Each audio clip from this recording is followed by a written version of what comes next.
Olá, sou o professor Maximiliano, sou professor de Física na CE. Estou gravando essa videoaula, né, para o PSS 2024, né? E então, o meu tema é o eletromagnetismo.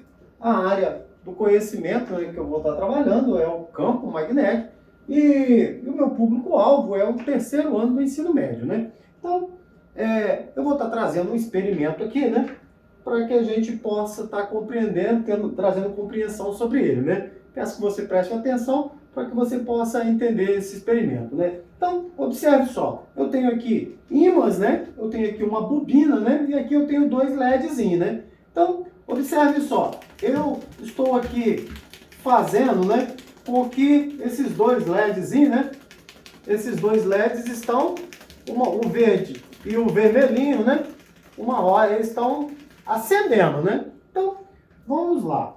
A partir desse experimento, nós vamos trazer algumas explicações, né? Primeiro que nós queremos trazer é o seguinte, olha só, dando a explicação do experimento, né? Então, nós temos aqui um ímã, né? Esse ímã faz o quê? Ele gera um campo magnético e esse campo magnético gera o quê? As linhas de campo magnético, né? Então, o ímã gera campo, que o campo gera as linhas, né, de campo magnético, né? Então, o que acontece? Nós temos aqui uma espira, uma área da espira, né? Então, nós temos um fluxo magnético, uma quantidade de linhas de campo, né? Então, o que é o fluxo magnético? É uma grandeza física que trata sobre a quantidade de linhas de campo presentes em uma determinada área, né? Então, vamos lá, seguindo.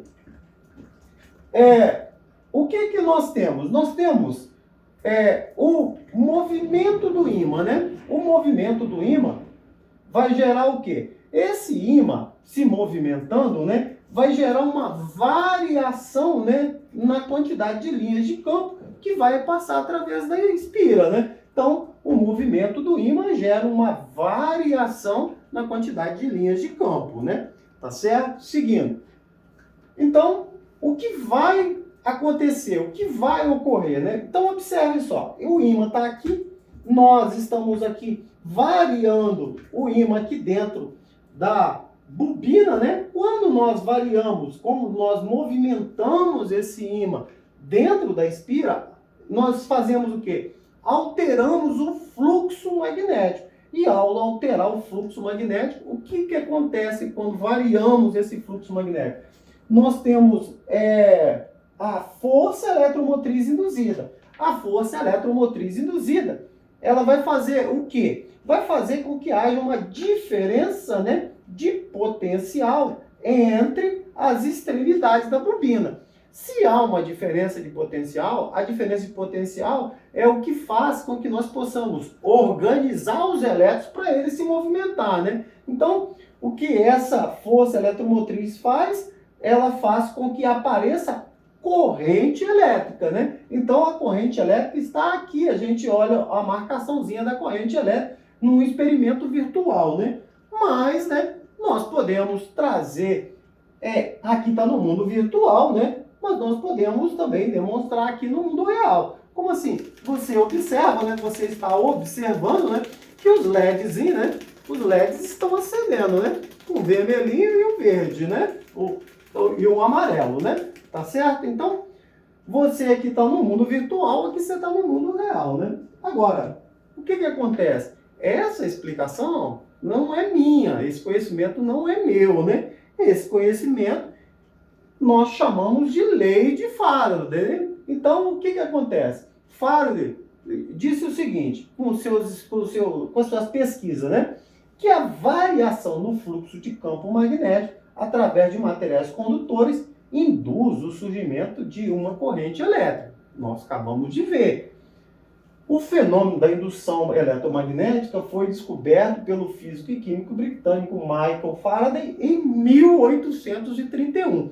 Então, esse experimento que eu estou trazendo aqui, que nós estamos estudando, é um experimento de 1831, né? Já tem bastante tempo, né?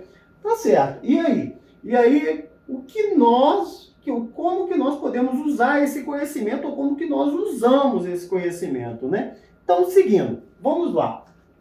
Vamos entender. Já vamos dar só uma paradinha para nós compreendermos ali. Vimos que gera uma força eletromotriz, a força eletromotriz gera essa diferença de potencial que gera uma corrente induzida.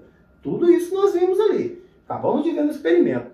E aí? E aí é o seguinte, nós, com o surgimento da corrente, nós podemos explicar a corrente alternada, tá?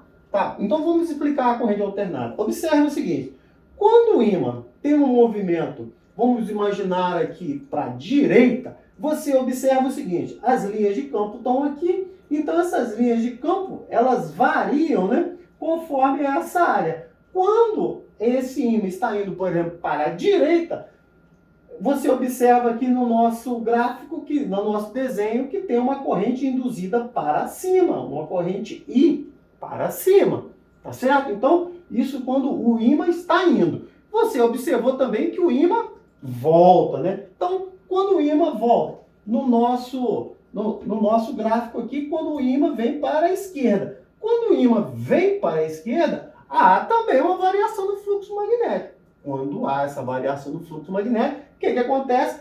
Temos uma corrente no sentido oposto aqui no nosso caso, que é para baixo, né? Tá mostrando aqui, ó, a setinha, né? Então, olha só.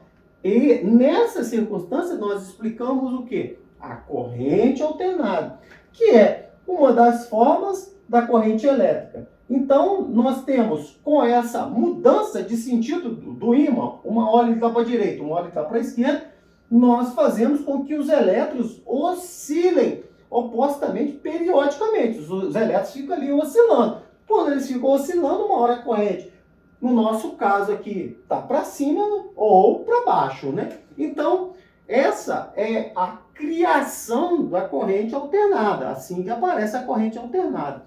E aí? Aí nós vamos falar da corrente alternada. A corrente alternada é uma corrente usada para as longas distâncias, porque eu posso aumentar, né, a sua tensão, né? Tá certo? Então, olha só, nós temos que a corrente alternada é de fácil transmissão. É a corrente que tem uma versatilidade, né? Muito grande, né? E ela é eficiente, ela é uma corrente eficiente para a gente mandar para longas distâncias. Então, dando uma paradinha só para nós compreendermos como que surgiu a corrente, de entender como surgiu, entendemos que tem uma das correntes que é a corrente alternada. Agora nós estamos vendo na corrente alternada as suas características, né? Que outras características temos na corrente alternada? Então, o que tem na corrente alternada? Então vamos ligar o conhecimento, vamos concatenar o conhecimento, essas ideias. Bom, a corrente alternada, né, ela tem muitas aplicações. Vamos ver alguma. Iluminação das ruas, né? Das ruas que nós temos aí nas cidades, né? Nós temos também, ela é amplamente usada nos motores elétricos nas indústrias. Também os nossos eletrônicos, meu dispositivo, meu celular é carregado através de uma corrente alternada, né? E os equipamentos industriais também, né? Então, olha só, observamos aí essas utilizações. Vamos nós agora em uma parte, né, que tem movimentado a economia, o desenvolvimento nosso, que é os carros elétricos, né? Os carros elétricos surgiram como uma alternativa aos carros fósseis, a movimentação dos carros fósseis, né? Então, o que acontece com os carros elétricos? Os carros elétricos, né, eles utilizam baterias recarregáveis. E essa bateria é carregada com uma corrente alternada. Então, essas cargas ficam armazenadas na corrente, nas baterias, e o que acontece? Pelos mecanismos internos do fabricante, essa corrente, essas cargas que ficam armazenadas, elas são levadas, né, até os motores de indução. Motores de indução esses que tem esse fenômeno, né, que faz a mudança, né, da corrente para poder as rodas girarem e o carro se mover, né? Então, aqui agora o que eu fiz? Eu trouxe um quiz para que nós possamos estar respondendo, né? Diz o seguinte: os carros elétricos têm inúmeras vantagens e algumas desvantagens. Sendo assim, qual desvantagem em destaque, né? Nós temos, o carro elétrico tem uma vantagem que é zero emissão de poluentes, sem poluição sonora, né? Vamos saltar a C, o custo de utilização, que é muito barato, né? Tá certo? E a única desvantagem que ele tem atualmente é encontrar os postos de recarga, né? Então, essa aqui, né, é uma explicação do surgimento da corrente elétrica, da como ela surgiu, e tiramos disso aí um ramo, um pedacinho para estudar a corrente alternada, né? Então, recapitulando, nós sabemos que o fenômeno da indução magnética gera a corrente, que gera a corrente alternada. E essa corrente alternada, né, está disponível, né, em todos os nossos ambientes aí, né? Tá certo? Então, essa foi a minha aula, foi a minha explicação sobre o fluxo magnético.